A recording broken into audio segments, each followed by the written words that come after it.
Good evening, Commonwealth, and thanks for watching the Channel 2 News. I'm Ashley McDowell. Let's take a look at tonight's top stories. Some government departments are requesting to be exempt from the austerity measures that are coming up. Also tonight, RFP'S have been put out on different properties on the island. And businesses and community members are called to speak on some bans that could protect the environment. In sports, the Knights continue to slay all those who stand or run in their way. Stay with us, these stories and more are next. Half a day CNMI. My name is Gloria Kavanaugh. I'm reaching out today to encourage you to participate in the 2020 census. The 2020 census staff will be visiting your home to gather information on your household. I encourage your family and friends to participate and answer all questions to ensure accurate data. Your participation is truly important to strengthen the communities in the CNMI through funding for schools, The police force, fire department, healthcare, and much more. However, if there is an undercount in the CNMI, we will not receive our full share of resources for our community. Please answer all the questions on the CNMI census form. Your information is safe and private. In fact, federal law prohibits anyone at the Census Bureau from sharing personal census information, with violations resulting in stiff penalties and jail time. They will not be asking questions concerning your citizenship status, Social Security card number, Or bank account information. All census workers carry official government badges. which also identifies them as a 2020 census worker. If anyone claiming to be a census employee asks these specific questions above, Please contact the CNMI Census Office immediately. Let's do our part in shaping the future of our CNMI. count everyone once, Only once. And in the right place. Be counted, CNMI. be counted CNMI. Be counted, CNMI. Be counted, CNMI. Be counted, CNMI. Shape our future. Start here. Learn more at 2020census.gov.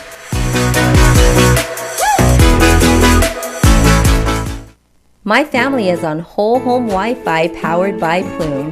Since we installed the Docomo whole home Wi-Fi, what did you guys notice about it? When you pull up the driveway, it automatically connects, and I don't have to get out of my car right away and come upstairs to go on my phone. My favorite thing is that it doesn't buffer when I'm watching YouTube.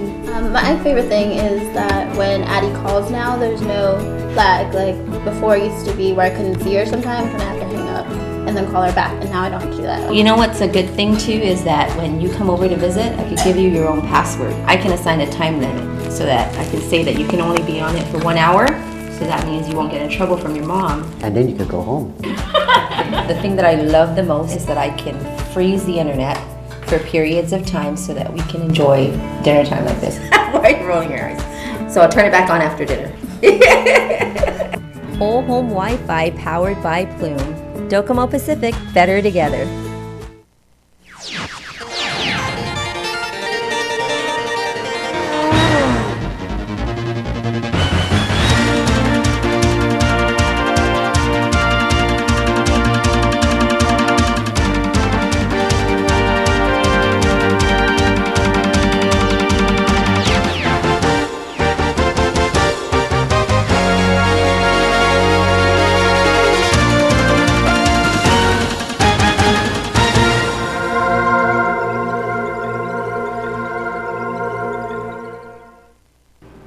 Off a day, Tiruwami, and good evening, Commonwealth. Today is Wednesday, February 26th, 2020.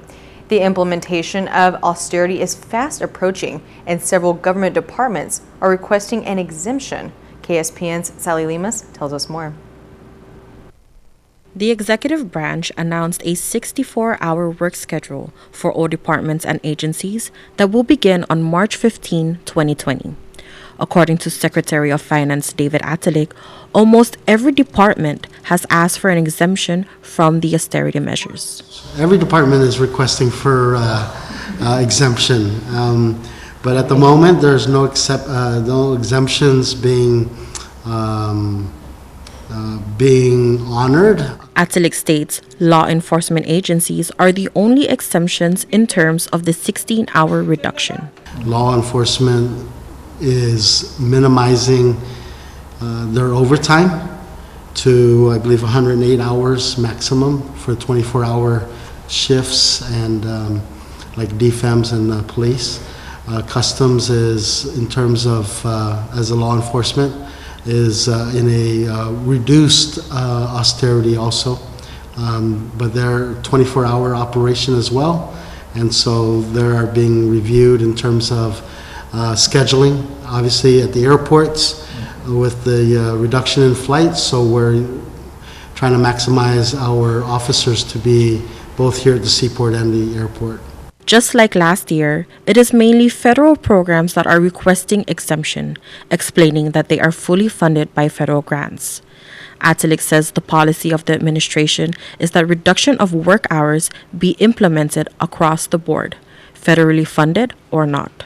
As we experienced last year in the austerity, we did not grant exemption to all federal programs. Only those enforcement federal programs like brown tree snake was exempted, because just like customs, they need to be there at all imports or inspections.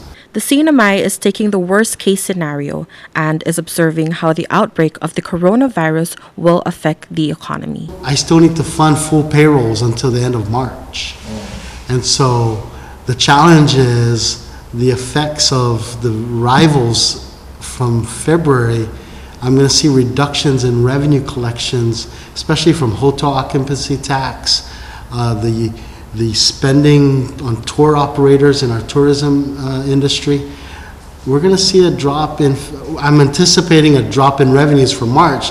At the same time, I still need to pay 80 hours full payroll for the next 2 pay periods. So it's going to be a challenge. Atilik says he is hopeful for better news. His office is committed to doing monthly reviews of all revenues and analyzing whether the administration will need to reduce more or take further action. Reporting for KSPN, I'm Sally Lemis. The request for proposal for the Mariana Resort and Spa property and Marpi lands is out. Take a listen. Doors closed to the Marianas Resort and Spa October of 2018. Requests for proposals have been sent out by the Department of Public Lands, but there have not been any completed plans submitted on the property. There were, over the year, some individuals that expressed interest, and they have never submitted a full proposal. And so in order for us to initially review, we need a full proposal. Some of the investors specifically said they would wait for what is called DPL's publication on what is called an intent to lease. By public law, Tergezo says there are 2 ways to notify the public about a proposed lease on public land. The first one is called an RFP, which is what we are doing. The second option is to publish what is called an intent to lease, and that generally happens if there is only one interested investor on that piece of property.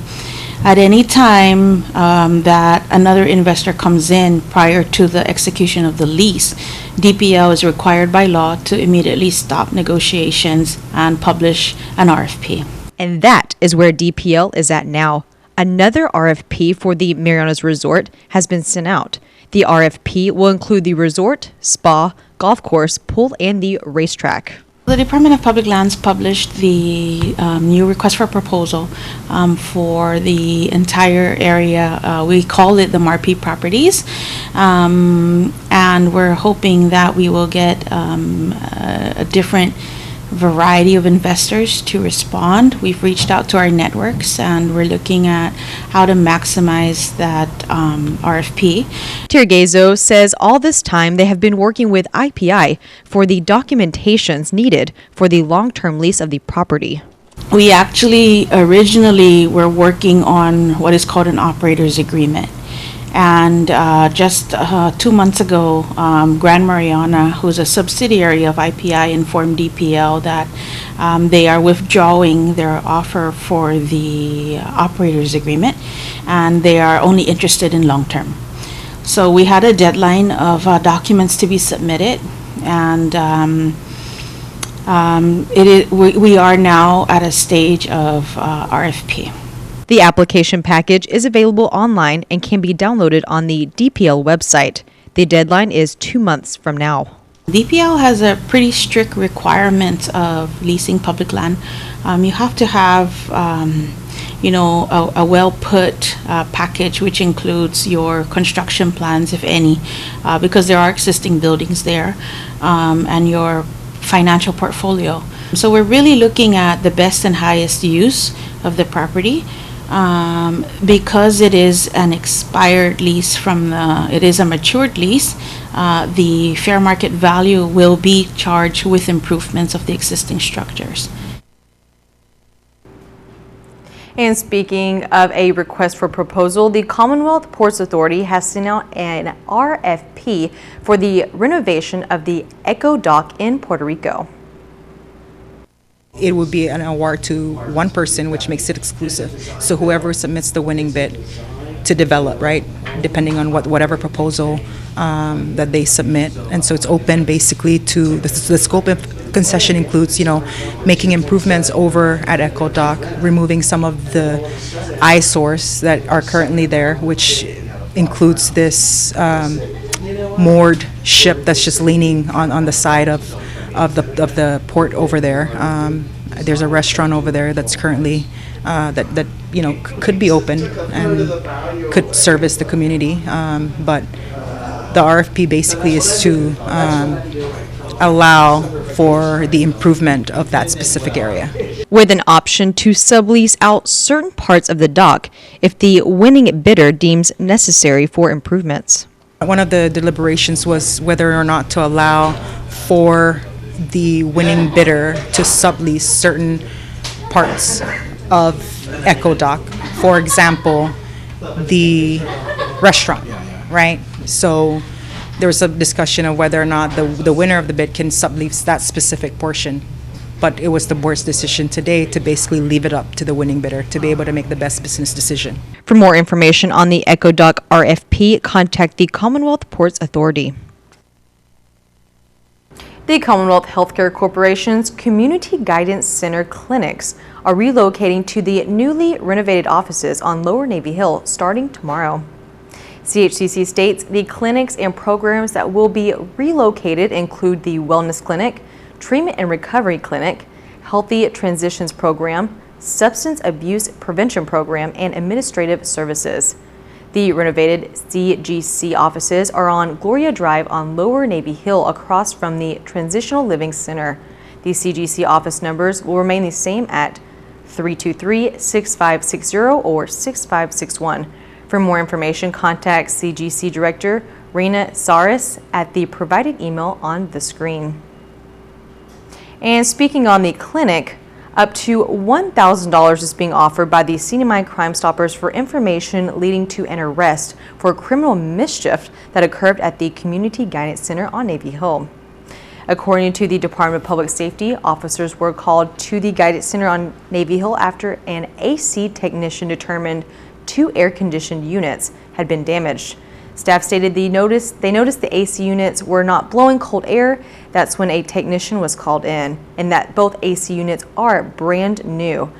The technician stated the first United had 2 holes on the side, and the second unit had dents, both caused by force. DPS is asking if you have any information on the crime to call 911 or CNMI Crime Stoppers at 234-7272. A public hearing for the banning of styrofoam products and plastic bags will be conducted tomorrow, February 27th at 10 a.m. inside the House chamber. Representative Joseph Lipon Guerrero is calling on businesses around the island and community members for their input on bills that will prohibit the use of styrofoam products as food containers and the use of single-use plastic bags. This legislation is going to ban styrofoam containers completely from the CNMI. As the CNMI is seeing that our landfill continues to be filled with non-biodegradable materials, it is essentially important that we should start looking at other options. Many may not be aware of biodegradable plastic, but Guerrero says they are available. There are suppliers that are selling this right now. And I want to hear the community's input on this. We would use the community's input, most especially the business community, because this would impact their ability to purchase this biodegradable products. Businesses from Rota and Tinian are encouraged to reach out to the House Committee on Commerce and Tourism for matters and concerns to be addressed properly. This is Sally Lemus for KSPN News. Coming up, leaders have taken further steps in order to preserve the culture of the Marianas. More after the break.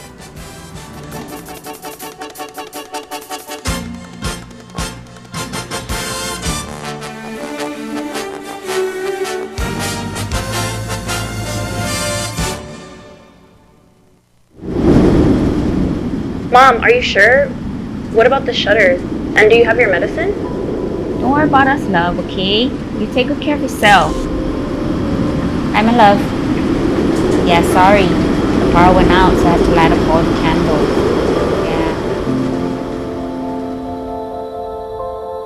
Yeah. Yes, baby, yeah. I'm just glad our home phone's working and we're able to contact you.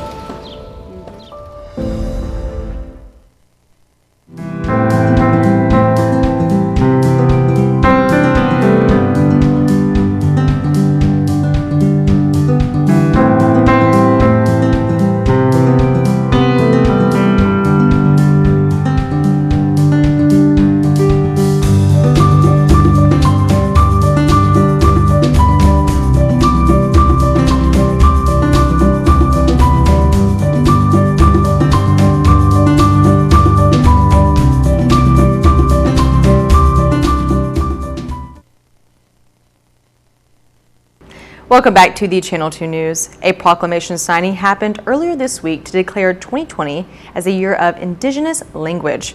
And local leaders and members of the community celebrated the first CNMI Chamorro Carolinian Mother Language Day.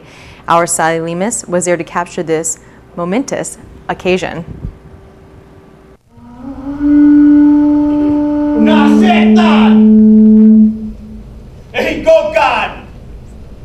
Atay hinehi, tinatihan, hita, iman mo na kinang hita. Importante magari lingwahe, sa lingwahe no fumanunui hajihit, jan temanuhit man manhasu, jan temanit man manlala lokit, pare man mamala natin. Importante lokit na ifamaguun matutuhun man fino sa moro jan Carolinian.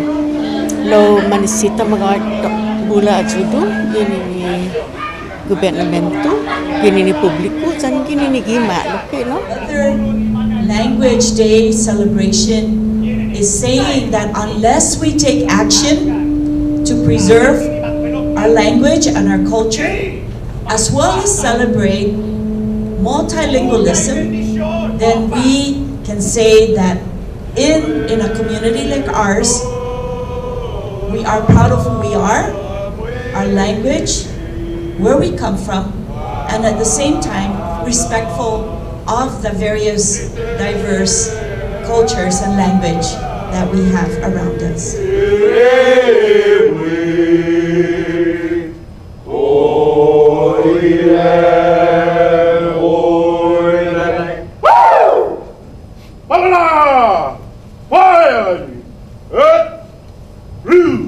If we elevate it and bring it up as far up to our governor, the Magalahi, and we ask him to make a proclamation, make it firm to everybody that this is a language day for Rafaluas and for Chamorro. And as we stated in that, it's not just to recognize the Rafaluas and Chamorro as a mother language, but also to have respect on all the other languages that are here, to welcome all the other languages because of our multicultural, so that we can work together and live together and share our traditions and customs.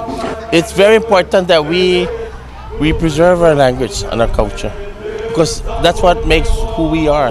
That's our identity. Because in a group of people, you have to be unique also. We can all be together, but then individually each person should stand for themselves, from what culture they come from, what place they came from. You know, mother tongue is very important. It's the effort.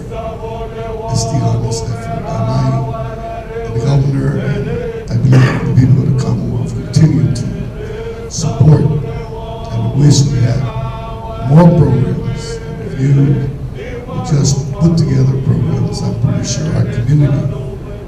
support and continue to support this effort to preserve who we are through our languages. Your language defines you, and there's nothing to be ashamed about. So if you're Chamorro, Carolinian, for me, Tagalog, Chinese, Bangladeshi, whatever it is, speak your language because that's who you are. Maligo respeto de família. Hoko kikunaisan nira. Mangumu por herencia. Stay tuned after the news tonight for our segment of Vintage News. This one comes from March 10th, 1993.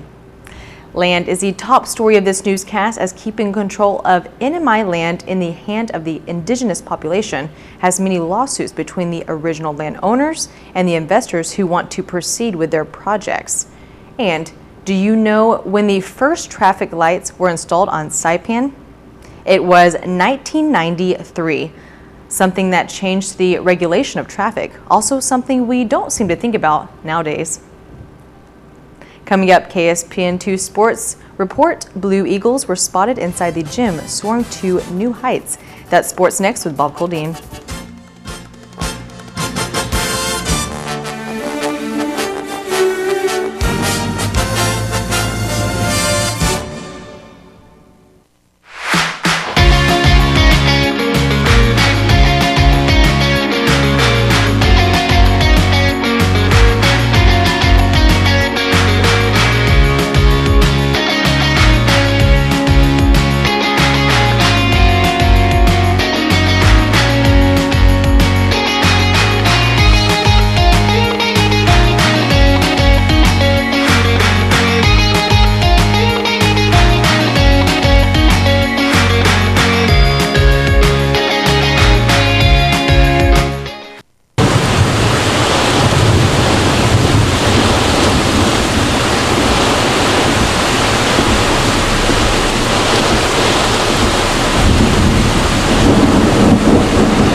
Jose and Pedro were born on the very same day. Jose liked to play sports. Pedro liked to play video games. Jose's favorite word was pass. Pass me the ball. Pedro's favorite word was pass too. Pass me the rice. Jose is retired and has both time and energy. His life is just beginning. Pedro has diabetes, hypertension, and gout. His life could soon end. Eat less, play more, live longer. Brought to you by PHI, the pharmacy you can trust. Buenas sports fans.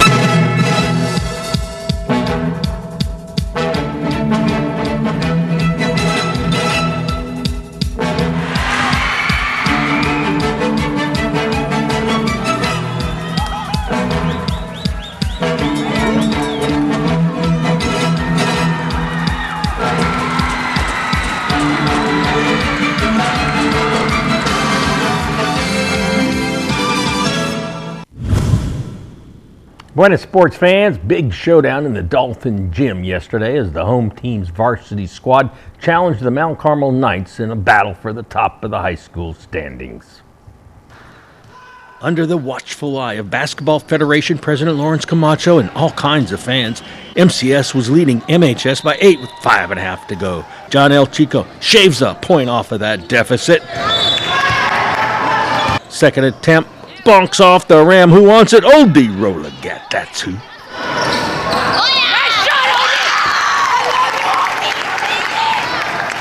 With their lead down to 4, Matthew Richardson drives the baseline to a wide open Jeremiah Diaz. Yeah, he was wide open because he was out of bounds. You could see the word intensity written on the coaches' faces. MHS with a chance to make it a one-possession game.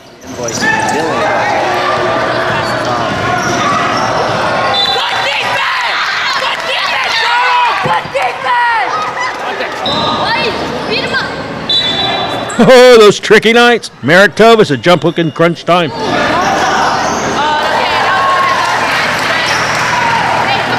And then Merrick was on offense. He can also play some defense. Knights keep MHS stuck on 19 while they scored 26.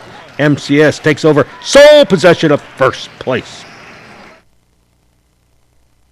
Well, you know, no one's been able to shoot down the Blue Eagles in the UFO League so far, so the Toyota Wheels tried to run them over. Let's go to the Added Gym to see UFO basketball. After a Toyota wheels clanker, Douglas Schmidt finds J. Mark de Guzman at the other end for the lightning strike.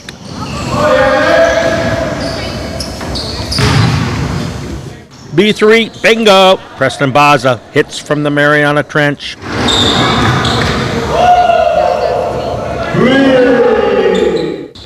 J. Mark, the steal, and then the punishment. Yeah, he steals something and the other guys get punished.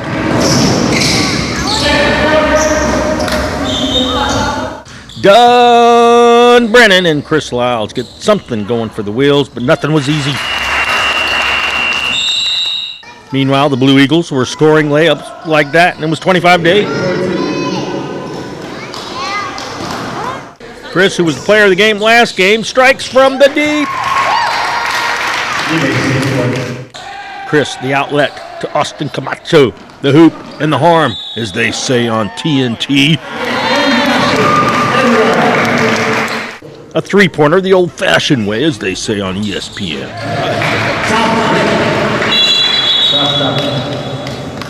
Well, after the Wheels got to within 7 points, the Blue Eagles woke up, revved it up, blew them away. Blue Eagles celebrate another victory.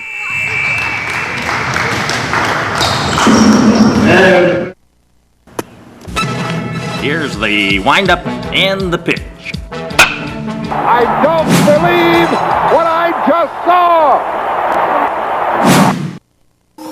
Get your game and gear at Gold's Gym Saipan. Group exercise is a great way to get fit and then stay fit. For something high tempo, go for a ride with one of our instructors in our new spin room. Let's roll. Pilates improves flexibility, builds strength, and develops control and endurance in the whole human body. It also improves coordination and balance. And the Shake Cafe is a great place to stop by for a meal replacement or supplement. See you at Gold's Gym.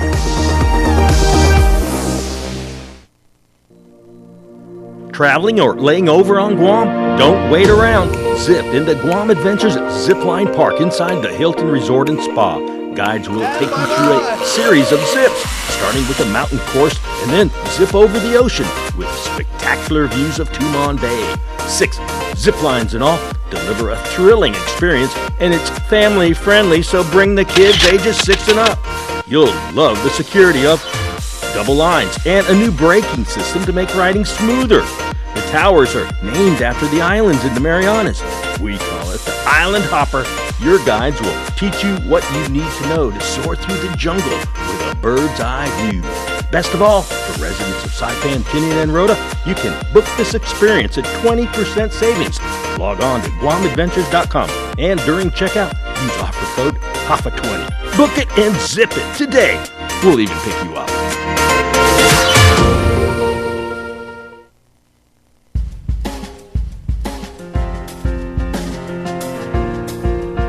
Our high temperature today was 86, our low was 77, our humidity was 66%. Tomorrow, our weather will be mostly sunny with isolated showers, east winds 10 to 15, high 87, low 75 Cs. Moderate 6 to 8 feet, sunrise 6:36, a high tide 10:09 in the morning, a low tide 3:57, and sunset 6:24. 24, okay, it's getting a little bit later, that's nice. Nice, yeah, more sunlight. Live for the sun. Yes, we do. And the weekend. But And the later sunsets. Yes, we like for sure.